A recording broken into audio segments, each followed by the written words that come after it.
Welcome back to the Macabre Files, where the peculiar becomes the norm and the shadows hold the truth. Have you ever pondered what drives an individual to the brink, transforming them into a serial killer?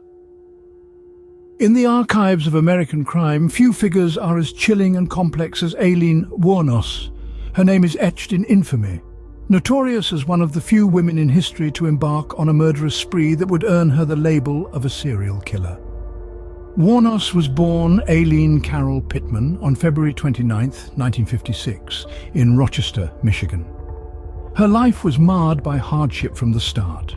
At just 4 years old, her mother abandoned her and her older brother Keith, leaving them in the care of their maternal grandparents. Wuornos's childhood was anything but idyllic. Her grandfather, a man prone to bouts of violence and alcoholism, was far from a nurturing figure. Wuornos's early years were filled with neglect and abuse, a toxic environment that many psychologists believe can plant the seeds for future violent behavior. By the tender age of 11, she began trading sexual favors for cigarettes and spare change, a desperate attempt to find some semblance of control in a world that had shown her nothing but cruelty. By 15, Wuornos was out on her own, surviving through petty crime and prostitution, a path that would ultimately lead her down a darker road. The hardships she endured, the trauma she suffered, are thought to have played a significant role in shaping the woman she would become. Wuornos's story is a chilling reminder of how a series of tragic circumstances can spiral out of control, culminating in a life of crime. The hardships she faced, the choices she made, all led her down a path that would cement her place in history as one of America's most infamous female serial killers. Aileen Wuornos, a name that sends shivers down the spine, harbors a tragic past that many are unaware of. As we delve deeper into her life, we will uncover the disturbing sequence of events that led to her transformation from a troubled child to a notorious killer. But what could have possibly led a young girl down such a dark path? Stay tuned as we delve into her tormented childhood. Aileen's journey into darkness began at a very young age. Can a childhood filled with torment and neglect breed a monster?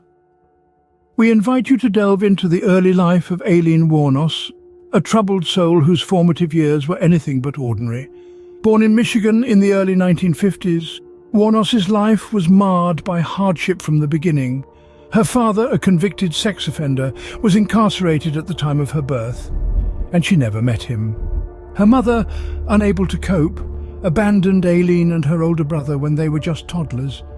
They were subsequently adopted by their maternal grandparents, but this was no safe haven. Their grandfather, a man who should have been a source of protection, was instead a source of fear. Aileen's early childhood was dominated by his violent outbursts and physical abuse. This tumultuous home life was compounded by the emotional torment she endured at school, where she was ostracized and bullied. At the tender age of 14, Wuornos was thrust into a world of unspeakable horrors. After becoming pregnant, she was forced to give up her child and was thrown out of her grandparents' home. Homeless and desperate, she began to trade sex for food, shelter, and even cigarettes. This was the beginning of a life of prostitution, a path that would lead her to a life of crime. Despite the trauma and neglect she faced, Wuornos was a survivor. She was street-smart, resourceful, and fiercely independent. Yet the scars of her childhood never faded. They festered, shaping her into a deeply troubled adult. We can't definitively say that Wuornos's traumatic childhood directly led to her becoming a serial killer. But it's evident that her formative years were filled with experiences that most of us can hardly imagine. They undoubtedly shaped her perspective of the world, her sense of self, and her understanding of right and wrong. The seeds of Wuornos's troubled life were sown in her childhood, a time that should have been filled with innocence and joy. This tormenting past led her to a path she never chose. This path was none other than the dark world of prostitution. How does a young girl lost and alone find herself on such a path? As we explore further into the life of Aileen Wuornos, we enter into her teenage years, a period that should have been filled with youthful liveliness and innocent dreams. But for Wuornos, it was a time of harsh reality. A time when she was thrust into the merciless world of prostitution. In the clutches of poverty and desperation, Aileen, barely 14, found herself trading her body for money. She was a teenager, yet in her world age was just a number. She was forced into an adult's life, deprived of her innocence and flung into a world she was not equipped for. Her life on the streets was brutal and uncompassionate. Each day she encountered the severe realities of her existence, the cold, the hunger, the perpetual threat of violence. She was exposed to a level of exploitation and abuse that no one, especially not a young girl, should to bear. The cars, the motels, these became her shelter. Her clients, an assorted group of faceless men, were her only company. Each encounter was a gamble, a game of Russian roulette. The risks were countless, the safety nets were scarce. Yet, amidst grim existence, Wuornos found a certain resilience. She found a way to endure, to persist, day after day, night after night, but survival exacted a price. The emotional toll was enormous. The psychological scars were deep-seated. Prostitution was not a choice for Aileen, it was a necessity for survival. It was a path she was forced onto, one she treaded with a heavy heart and a weary soul. We can only imagine the impact this had on her psyche, on her self-perception, and on her perception of the world around her. It's a path that led her further into the obscurity, driving her towards the brink of a precipice from which there would be no return. The streets became Wuornos's, and prostitution her means of survival. But as the cost grew heavier, a predator began to emerge. As the cost of survival grew heavier, the victim of circumstance began to transform. But when did she become a predator? This query looms large as we explore the metamorphosis of Aileen Wuornos from a prostitute to a serial killer. Aileen's journey veers into a morbid path in November of 1989. The demarcation between self-defense and murder became vague when she claimed her first victim, a man named Richard Mallory. Aileen asserted that Mallory had assaulted her, and in a rush of fear and fury, she shot him. This episode marked a pivotal moment in her life. But was it self-defense or was it the inception of a killer? The killing didn't cease there. In the following year, 6 more men would face their demise at Aileen's hands. Each victim was a patron, each crime scene a chilling reiteration of the previous one.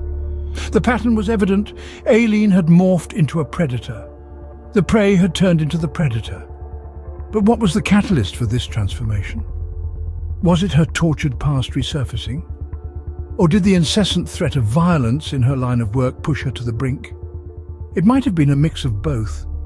Every murder seemed to act as a warped form of catharsis, a method for Aileen to recapture control in a world that had constantly robbed her of it. As the body count escalated, so did Aileen's self-assurance. She started to view herself as a retributor, a sort of vigilante, purging the world of men she deemed as wicked. This self-rationalization, along with a growing indifference for human life, propelled her killing spree. However, the world perceived it differently. To them, Aileen was no heroine. She was a serial killer, a woman who let her past mold her into a beast. And as the law started closing in, it became evident that Aileen's reign of horror was nearing its conclusion. The tormented became the tormentor, the victim turned into the killer, marking the emergence of a serial killer. Thus we witnessed the terrifying transformation of Aileen Wuornos, a tragic character whose life spiraled from one form of abyss into another. What can we learn from the tragic life of Aileen Wuornos? In the grand tapestry of life, every thread tells a story. Some are woven with joy, others with sorrow, and some, like that of Aileen Wuornos, are dyed in the deepest shades of tragedy. Her life was a maelstrom of torment, abuse and violence that spiraled into a chilling tale of murder and infamy. Born into a home riddled with neglect and abuse, Aileen's childhood was a perilous journey through a minefield of trauma. The seeds of her future were sown in this fertile ground of despair. As a young girl, she was cast adrift on the turbulent seas of life, with no safe harbour in sight. In her desperate struggle for survival, Aileen found herself drawn into the dark underbelly of society. She became a prostitute, selling her body in a bid to escape the crushing poverty that held her captive.